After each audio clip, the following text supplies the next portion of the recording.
First idiom is burn the midnight oil. और आपको इस वीडियो में बहुत ही इजी तरीके से जो है वो लर्न करवाए जाएंगे इडियम एंड फ्रेजेस। तो बर्न द मिडनाइट ऑयल, सबसे पहले हम ना इसकी ट्रिक जो है वो समझते हैं ताकि याद रखना जो है वो थोड़ा इजी हो जाए, ठीक है।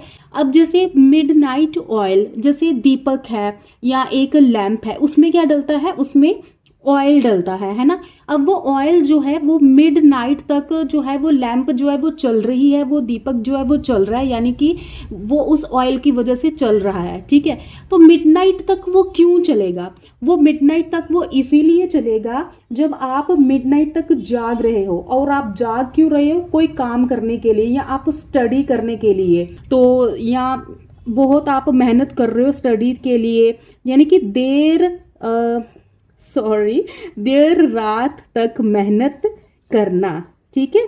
तो इसके लिए यूज होगा मिडनाइट ऑयल, देर रात तक मेहनत करना। फर्स्ट इडियम जो है हमारा वो है बर्न द मिडनाइट ऑयल।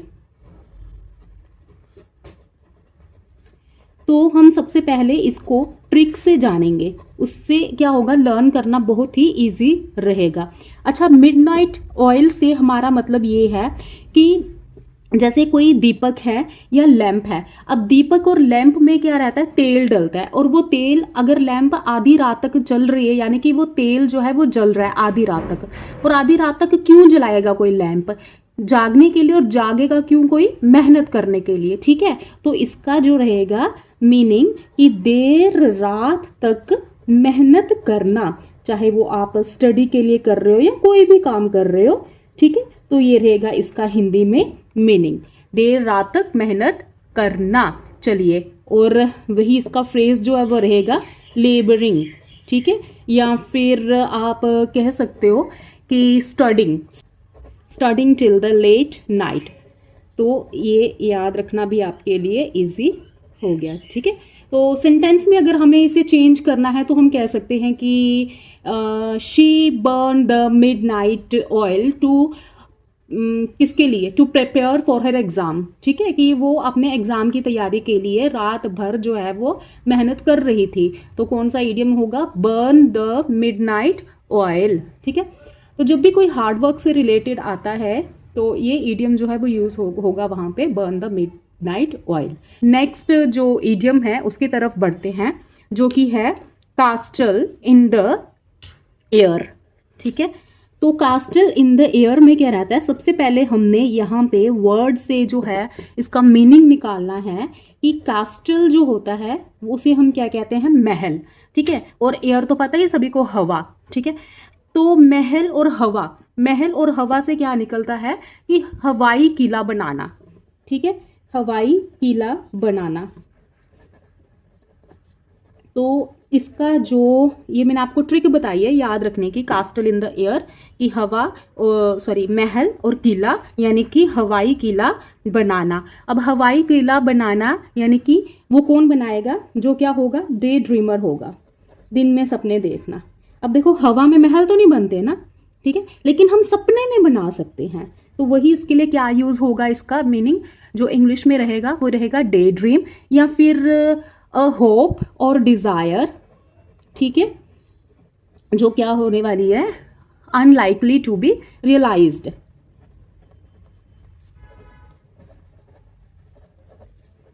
और इसको हम और क्या क्या कह सकते हैं कि मतलब फ्रेज जो है वो, उसके लिए आपको कोई भी सेंटेंस जो है वो यूज़ हो सकता है, तो आपको समझ होना बहुत ज़रूरी है। उसके लिए हम ये भी कह सकते हैं कि टू ड्रीम अबाउट इम्पॉसिबल और अनरियलिस्टिक थिंग, ये भी यूज़ हो सकता है। अगर आपका कहीं फ्रेज में ये ऑप्शन आ गया तो आप इसे भी टिक कर सकते हैं। टू ड्रीम अबाउट इम्पॉसिबल, कि जो चीज़ पॉसिबल ही नहीं है, इम्पॉसिबल है, और क्या है? अनरियलिस्टिक थिंग है,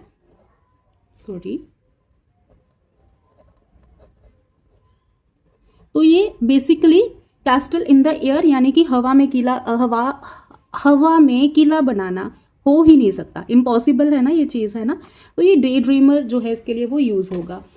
तो इसके लिए सेंटेंस हम ऐसे भी हम इसको यूज़ कर सकते हैं कि he is always building castles in the air instead of working hard, यानी कि वो मेहनत करने के बजाय क्या करता है, हमेशा हवाई बातें बनाता है या हवा में महल बनाता है, इस तरह से आप कह सकते हो, ठीक है।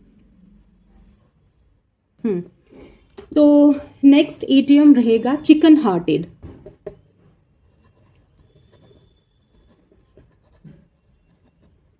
चिकन हार्टेड इसका अनुवाद हिंदी में वो रहेगा कायर, या कोई डरपोक है, कोई कायर है, बहुत ज़्यादा डरता है, उसके लिए हम वर्ड जो है इडियम जो है वो यूज़ करते हैं चिकन हार्टेड। ओके, तो हिंदी में हम इसको बोलेंगे कायर, जो एक मीनिंग रहेगा इंग्लिश में लैकिंग कॉरेज,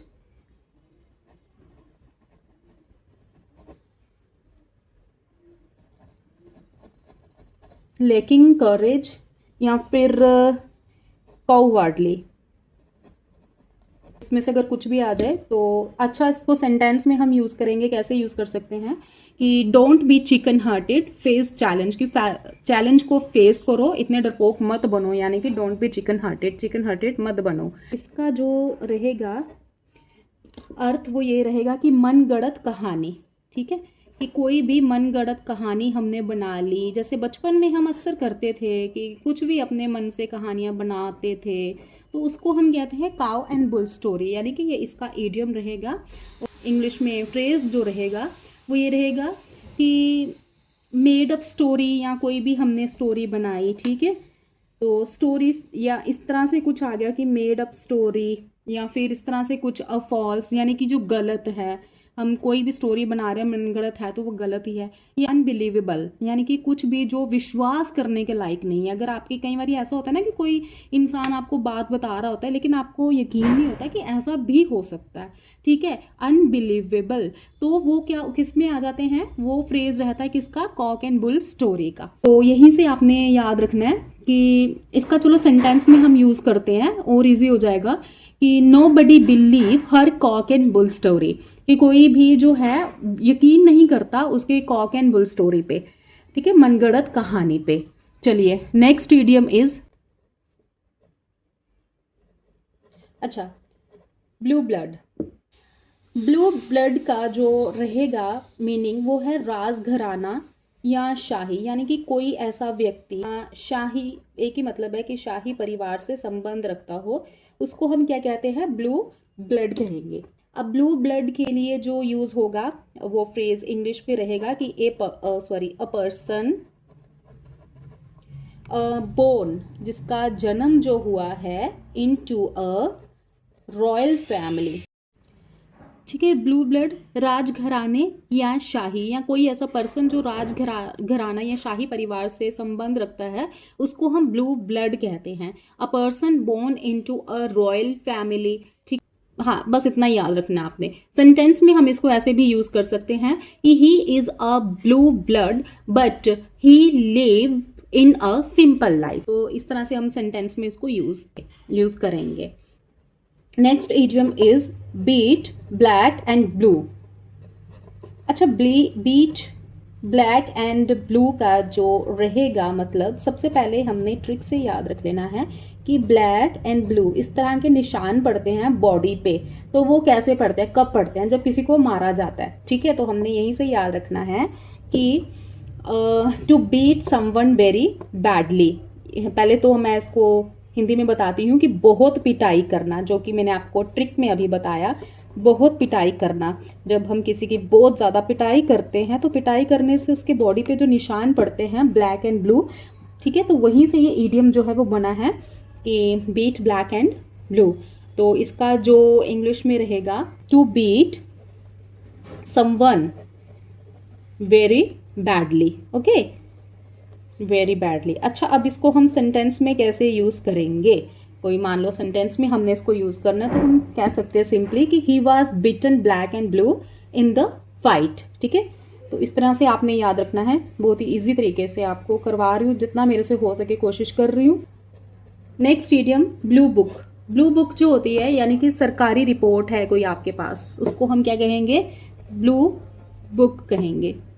कोई भी सरकारी या ऑफिशियल डॉक्यूमेंट जो है, सॉरी, तो उसको हम, यहाँ कोई गवर्नमेंट रिपोर्ट है, एक ही तरीका, मतलब एक ही मतलब है सभी का, तो उसको हम क्या बोलेंगे, ब्लू बुक।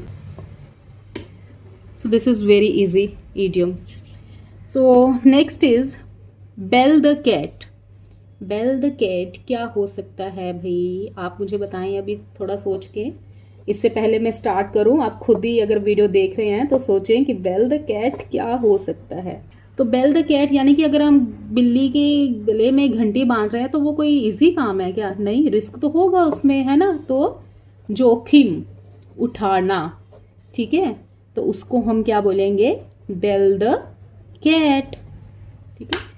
तो इसका रहेगा इंग्लिश में हम इसको कैसे यूज करेंगे, taking first step at personal risk, ठीक है। तो इसको सेंटेंस में हम ऐसे भी यूज कर सकते हैं कि टेक द रिस्क। अच्छा, मतलब टेक द रिस्क इस तरह से कुछ देखने को मिल जाए सेंटेंस में, या तो फिर आप समझ जाना कि ये फ्रेज किसका है, बेल द कैट का है। इसी के साथ हमारे आज के इडियम ख़त्म हुए। नेक्स्ट वीडियो में आपको फिर से इम्पॉर्टेंट इडियम लेकर आपके सामने हाजिर होंगी। तब तक के लिए बाय बाय।